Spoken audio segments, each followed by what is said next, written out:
Welcome to the podcast. Welcome to the podcast. How's your week been? My week's been good. Good. Anything you want to share? Yeah, I want to share something. Mm-hmm. Right. So I keep getting hit with ads for creatine gummies, Mm-hmm.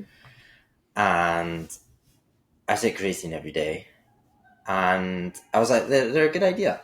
They're a good idea, gummies, because the most annoying thing is when... Sorry, but you have a slight phobia of this. It's not that annoying for anybody else. Okay, well, if anyone else has this, let me know, because I don't know if it's just me. Well, I remember when we lived together and you were like, yeah, no, I want a protein shake, but I don't want to touch the protein. Like, you have to make it because I don't want to scoop it out. Yeah. I was like, okay, princess. I'll make them. Do you not like when you put your hand in the bag and then it comes out and you've got like powder over it is quite gross, especially if it's wet. Wet. That is the worst. Like you do have that with fruit as well, don't you? Yeah. If the fruit's sticky. Yeah. Anyway, I've got that with creatine. So I was like, creatine. Sometimes I have to peel his satsumas. I don't eat satsumas. Stop lying. I don't eat fruit. True. Anyway, creatine. Creatine. Back to creatine. So I keep getting hit with these gummies, and I was like, oh, this is a really good idea. I like this. But I don't want to pay. And I just worked it out today how much it is per 3 grams a day for these gummies. You pay £1 a day. Also, 3 grams is underdosing. You need 5 grams, right? 2, how many gummies was it for 3? 6, right? So if you actually wanted to eat enough, I'm not good at maths, but like that's like 9 probably. Yeah. Like if you wanted 5 grams of creatine, which like as a man, I'd be like, you probably want 5 grams of creatine. Yeah. You need to eat 9. That's like, what else is in it? Like that's a lot. Yeah. I thought it was 1. Yeah. It's insane. So you did the maths, right? And it was like £1, 3p or something. Yeah. But that was only for 3. That was only for 3 grams. 3 grams, yeah. So like, whatever it'll be, that's just based on 3. Right, fine. And so then I looked at what the powder is that I get and how much that is per day, and it was 13p per day. And I was like, all right, these aren't even close. I will take the putting my hand in a bag. But the thing I've been thinking about, and I've mentioned to you quite a few times, and I've just tried it, and it works an absolute treat. So, very clever. Get an ice cube tray, and then what I did was just get a jug. I put some water in the jug, and I put some scoops of creatine in it, and I mixed it all up. So I made sure that there was 3 days worth of creatine in here. I mixed it all up. And I put it into the ice cube trays. And then I freeze the ice cube tray, take it out, and because I get unflavoured creatine, I can then just take them out of the ice cube tray and put them in my juice. And I've done it today for the first day, and it works an absolute treat, and I'm buzzing with it. And that saved you. That'll save you over time. That saves me so much money. Yeah. So much money over time. And you get a nice cool drink. And do you know what? Like, because I was like, oh, as you were saying that, I was like, well, you're not going to get exactly 3 grams a day. But the truth is, it doesn't matter because of the way creatine works and because of the half-life of it, and because, like, actually you're looking at supplementation over time. One day you might have 2.5 grams. One day you might have 3.5 grams. Like, it's going to even out. It doesn't really matter. Yeah. But that's a very clever way to do it, yeah. Nice. And they look really cool, like, because the creatine goes to the bottom of the ice cubes. So it's like... What I'd quite like you to try is just to eat the ice cube. Like, would it go all powdery, or would you just be like... I'll try it tomorrow. Yeah. But, life hack, if you don't pay for gummies, get a freezer tray. Also, less additives. Yeah. Yeah. Oh, I'm so chuffed with myself. Yeah, well done. Thanks. How's your week been? Okay, well, nothing that exciting. I mean, it's quite hard to top that. But I have been writing presentations and stressing about presentations. So that's what we're talking about today.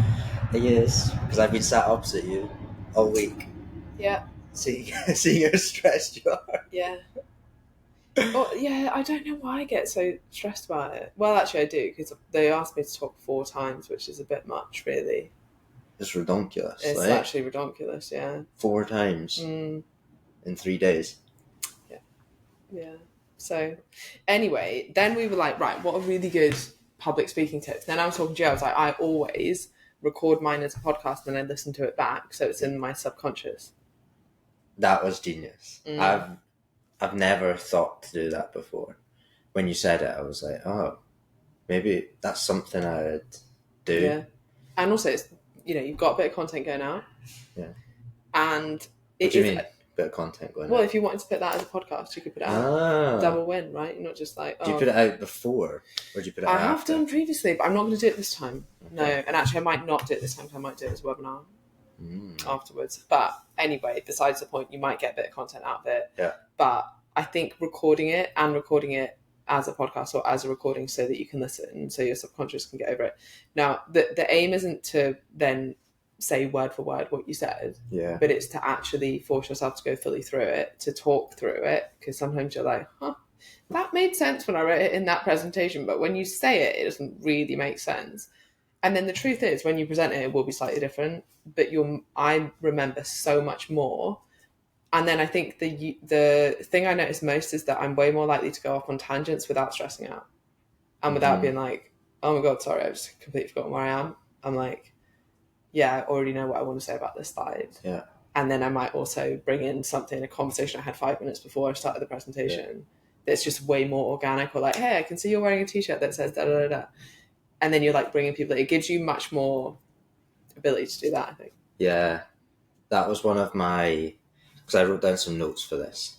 And one of mine was, I'm no expert public speaker, but I've done it quite a lot, and I'm starting to feel a lot more comfortable doing it, but not to recite the script. That's the mistake that I've made, and it ended so badly, like so many times, that you're trying to do it word for word, and then if you forget a word, you're like, oh, what's next? Oh my God, it's so painful. And you're not present. Yeah. I think that's the thing. It's like, you're not really present. Because I've done this before, not in person. Like, whenever I do events, I can't do this. But I've done, like, workshops where I've kind of just scripted it out, like, word for word. So I'd had, like, the Canva, but then I'd have, like, the, speaker view. And I could see it word for word, and I'd start to try and read it. Now, I don't know if it's partly because I'm dyslexic, I can't read. But it just tripped me up, and if I missed a word, I wouldn't know where I was, because I wasn't actually thinking, I was just reading. Yeah, and it's so not engaging, and do you know what? People can fucking tell. Even when people are like, no, I got a teleprompter, no, they can fucking tell. Yeah. It's boring as shit. Yeah. That was the biggest thing that I changed when I realized, like, oh yeah, this isn't how I should be presenting. I should not be reciting my script. Or they can just read that. One thing that I did change, which might be helpful for some people, someone's calling me, was weaving in stories. So I put stories into all of my presentations now, because I remember stories a lot better, and the more I've learned the story, the more I can be more passionate about it, because it's something that I've weaved my story into a different way of communicating it.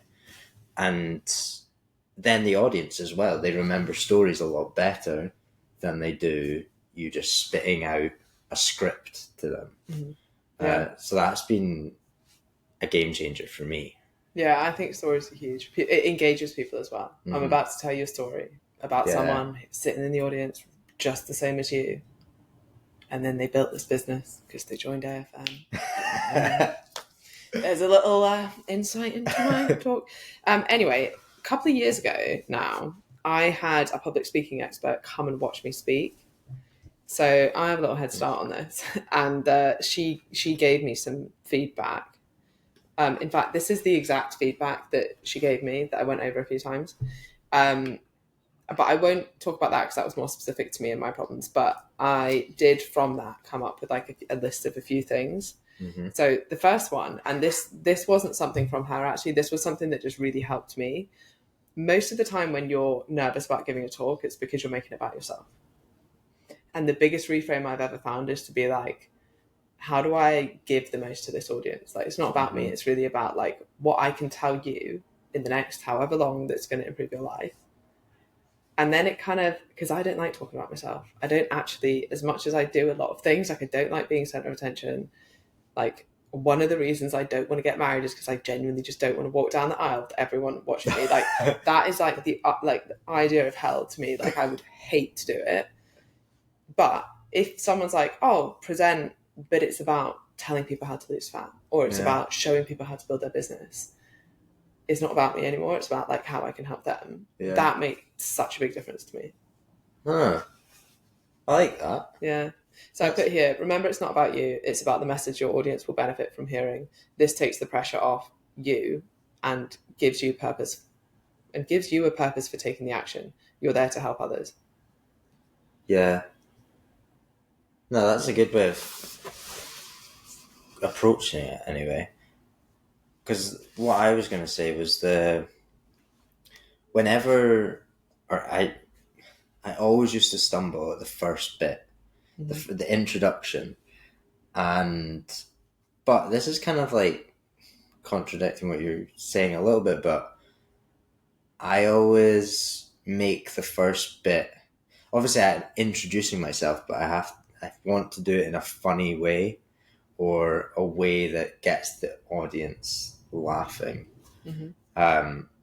Because I get so nervous before I get on stage that if I don't get a laugh or any engagement within the first like 1 minute, that carries on throughout the whole presentation. Yeah. So, no, I think opening with a bit of a joke but it'll be, well, either I'll like take the piss out of me a little bit, or I'll add in a joke or something that, and I just hope it lands, because if it doesn't land, worse if it doesn't land, and you're like, oh. Which actually leads on to the next piece of advice I got, and this was actually one of the biggest things she said about me. She was like, when you're in flow, you're a very good public speaker, but it took you 7 minutes. Oh, okay, that does fit in very well. She was like, and actually I still find that now, even knowing it, I'm like, it needs to, and this is about like psychology as well, like actually people remember the start and the end. Yeah. So you want to make the start really good and the end really good, and like the middle to some extent matters significantly less, right? But the start, people are normally nervous. Yeah. So it's normally not that great. And one of the reasons I think my start often isn't that great is because I hate introductions and I hate talking about myself. About yourself. Yeah. Exactly. So, but also it's like getting into the flow of it. Yeah. So actually rehearsing that start, knowing exactly what you're going to say, not like, well, this is me. I'm going to talk about this topic today. That's the slide. That's the title of the slide. And so that's what we're doing. Anyway, my name's Emma, and it's just like fuck. There's no impact, right? Yeah. Whereas if you come in and you're like, I've got a question for everyone. Yeah. Bam, or whatever, something like that, and then it's like, okay, great. Before we get into this is me. This is what I'm doing. This is what you're going to expect. There's another thing I read that was from Aristotle, actually. He told me this. Did he? 2,500 years ago. Yeah. He said, tell them what you're going to tell them. Yeah. Tell them, and then tell them what you told them. Mm-hmm. And so you're like, okay, this is what you're going to get from today. Here's your expectations. Yeah. Why should you give me your attention? Tell them it, and then recap it. Yeah.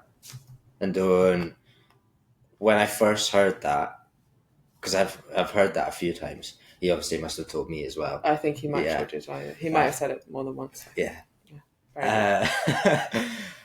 When I first heard that, I was scared to repeat myself as well, and like thinking that I was, repeating myself. But when you actually think about it, there's also something that people say is like you need to hear something at least X amount of times. I don't know.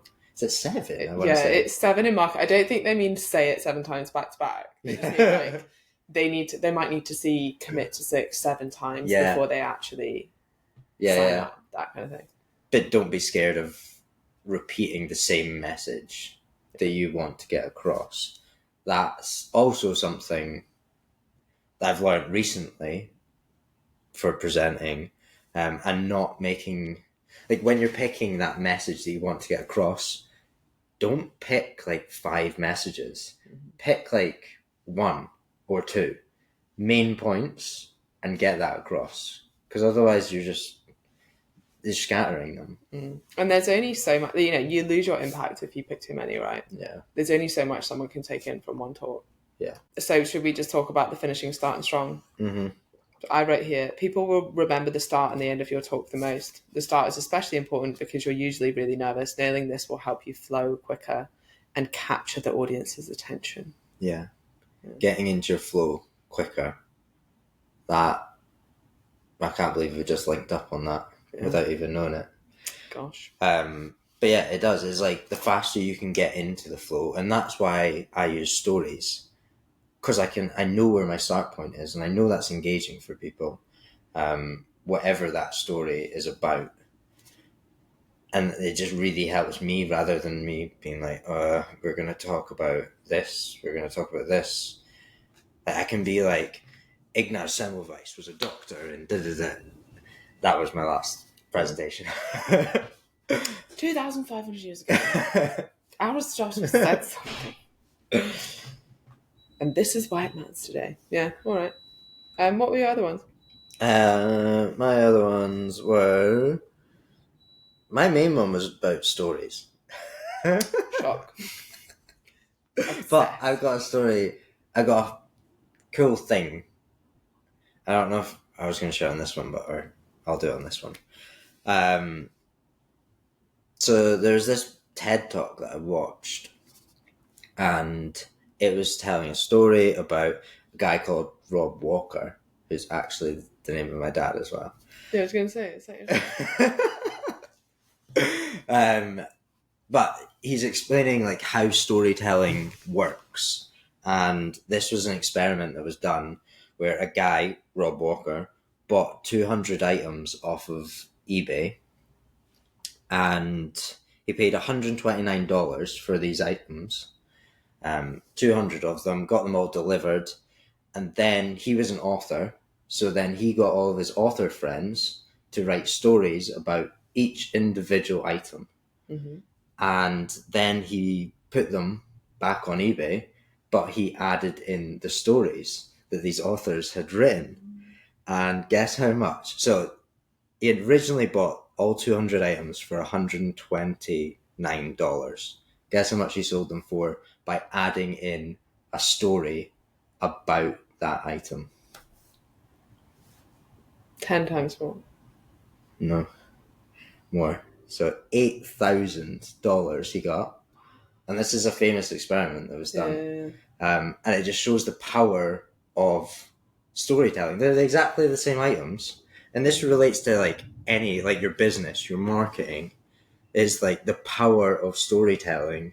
The way that you deliver it, the way that you communicate it is so important. And yeah, I think people get like narrowed in on what storytelling is. Yeah. Like, it is marketing. Yeah. It's and like when you buy a Rolex, it's not worth 20k or whatever Rolexes cost, right? Yeah. It's the story that you're telling yourself behind that. Yeah, exactly. And bringing that into your presentation, the value that people are going to buy into your message that you're trying to communicate to them from the stage to the audience, way more if you're doing it through storytelling. You can tell that I love storytelling, but this is the rabbit hole that I'm down at the moment. And I'm just surprised that someone would read such a long story about an eBay item. Oh, you don't know how? I don't know how long the stories were. Yeah, I know. I just think, I guess it's just having a good description, or like, yeah, it's kind of similar to like the I guess idea behind like ownership. You know, that study that's like, okay, well, how much would you pay for this mug? And they're like £5 or something, or would you pay £5 for this mug? And they're like, yeah, but probably not 10. And then when they have it, it's like, well, how much would I have to pay you to give me that mug, and they're like, okay, at least, it was like at least double that. Yeah. Because they now own it. It's like, Yeah. once you own something, you value it more. You see more value. Yeah. Yeah. Which is interesting, because sometimes it works the opposite way. Like, your health, you don't value until you lose it. Yeah. Well, that's a big one. Whenever you're ill. And equally, like, I don't think was... you value, like, money until you lose it as well. Yeah. Not in the same way. Yeah. I mean, it goes with anything, really. Right? Like breathing through your nose until, like, you get a cold, and then you're like, remember when I used to be able to breathe through my nose? Yeah, or when you've injured yourself, and then you tell yourself, "Oh, when I get better, I'm gonna go to the gym like 7 days a week. I'm gonna really hit it." And then you get better, and you're like, "Nah." Yeah. After a couple of days, you're like, "Nah." Or like after lockdown, it was, I just love that I can even just like sit in the same room with someone, and then after a while you're like, I'm alright on my own. Well, actually, I'll go back to lockdown now. Okay, other ones that I have. Yes. Which we've kind of touched on, but just to emphasize it, engage the audience. Yeah. Passively listening is no fun. Tell stories, ask questions, capture attention. Yeah, don't recite. Like, don't recite a script is the biggest mistake I made, and I see others make as well. And I think it comes from being nervous and trying to be like over prepared. Yeah. Posture matters. Yes.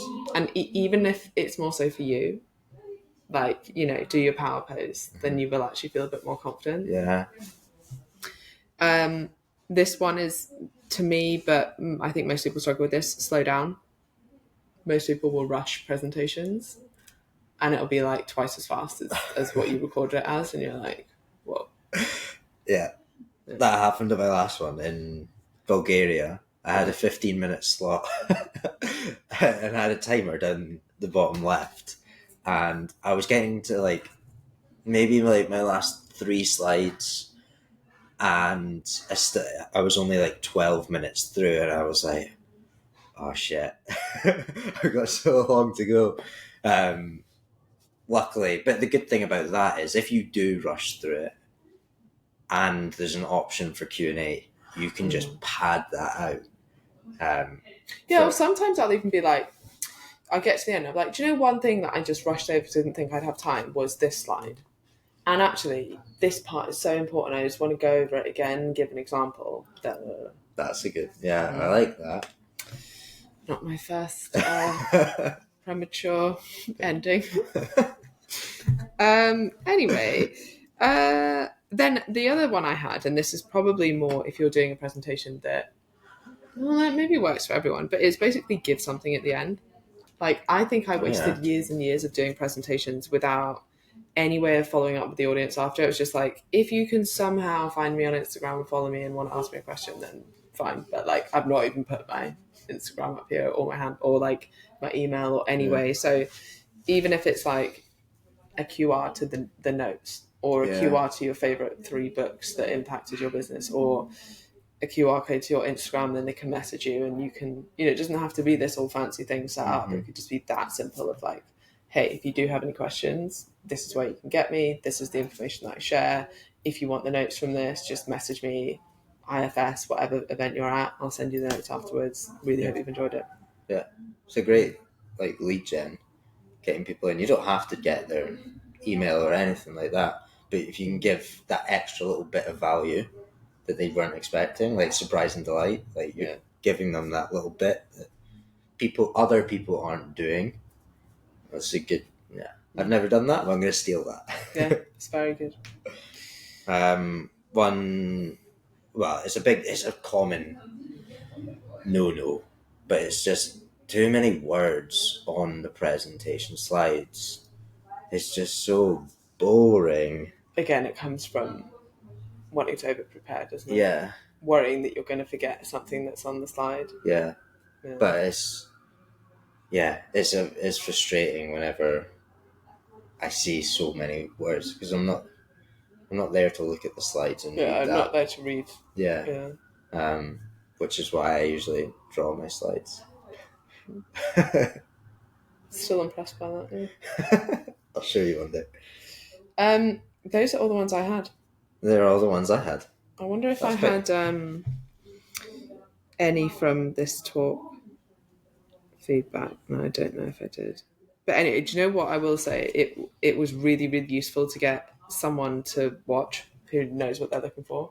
Yeah. And when I say like expert, I actually had never. I met her like 30 minutes before, and I was like, "Oh, what do you do?" And she was like, "I'm actually a public speaking expert." And I was like, "Oh, would you come to my talk that's in 30 minutes and just watch it and give notes?" And she was like, "Yeah, I'd love to." I was like, "Great." But that feedback was actually really, really useful. And it was even stuff like, okay, you're pacing a little bit too much at this point. I think the most impactful thing was like, she said that my start and end was really bad, right? And I think that's because one, nerves at the start, and then at the end, I didn't really have a strong ending. It was just like, oh, that's the last slide. So that's the end. And it was like, and a lot of people end like that. So yeah, it's really thinking about, okay, how can you get the start and the end nailed? And the rest in the middle, like that'll flow, be quite organic with it, try and get the audience participating. Yeah. But if you can nail those two parts, like it's probably good. Because that's what they remember. Yeah. Do you pace when you talk? I try to move around a little bit. Yeah. Rather than just stand in one place. Yeah. Yeah. I do as well. Yeah. I pace quite, like, that's my mechanism for coping, is pacing. Yeah, because it can be a little bit too much, can't it? You've got to like get around too much or too little. Or you could do like an Adele and just like walk through the crowds. I'm not that confident yet. Yeah. Yeah, and then I would also as well, like I think that the other thing she said is I was like at the end I was like, do you have any questions?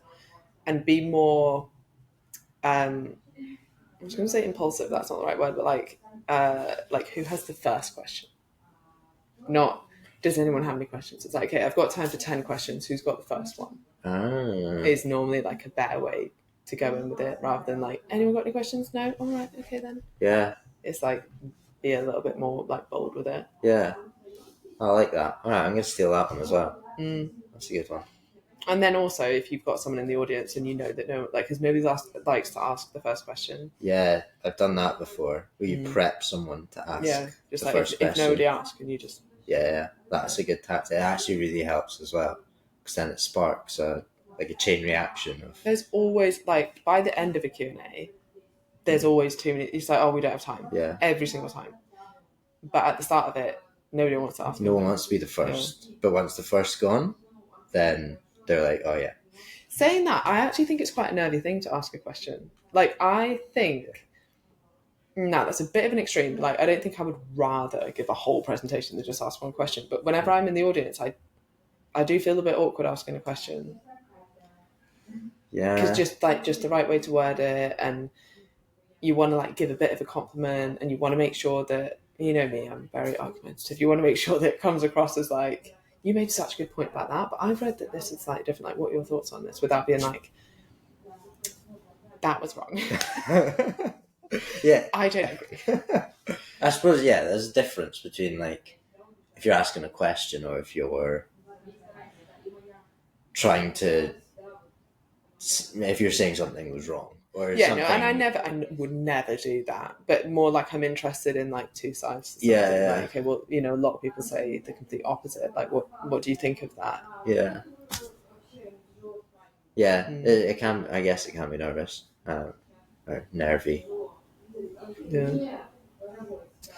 Anyway, I think that was quite useful. I think that was If you're got any presentations coming up, that's our top tips for presenting. That's Joma's top tips. Also, I don't even be able to see my face the whole time. And do you know why that is? Because I've decided not to wash my hair until IFS, and it's now an unacceptable situation. So there we go.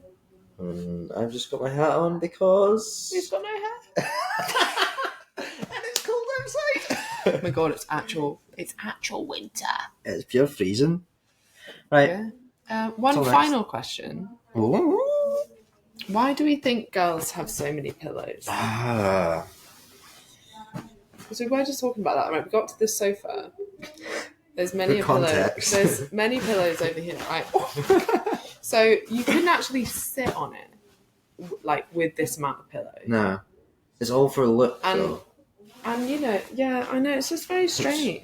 Which I don't agree with, and it's just a lot of like putting pillows off, putting pillows back on, putting pillows off. It confuses me. Like, have the right amount of pillows. Yeah, like some, like 2. This is perfect because then I can hug it. I mean, this is still quite a lot. I've got 1, 2, 3, 4, 5. Like, I'd be okay with 5, but it was the 7 that was too much. Yeah, too much. good question. Okay, please write in PO Box. Do you remember that? On like GMTV Kids or something, Saturday morning. It's like, well, if you've got any questions, write into the PO Box. I wonder if anyone did that. No, there's always like contests. Yeah. It was win a free holiday. Yeah, it always had the adverts like, write to us at PO Box 16. Yeah. Da, da, da. I thought I'd actually remember it. 16. No, but it's not. Yeah. Anyway, okay. right. Well, that's good. Right? All right then. Bye. Bye.